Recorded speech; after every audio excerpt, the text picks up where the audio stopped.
Dozier down on strikes. 3-2. He struck him out.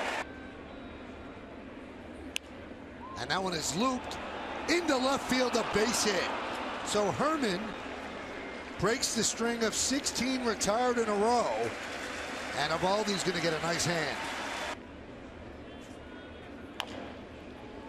Chopped a bird. He's going to flip to Eovaldi, and that will do it.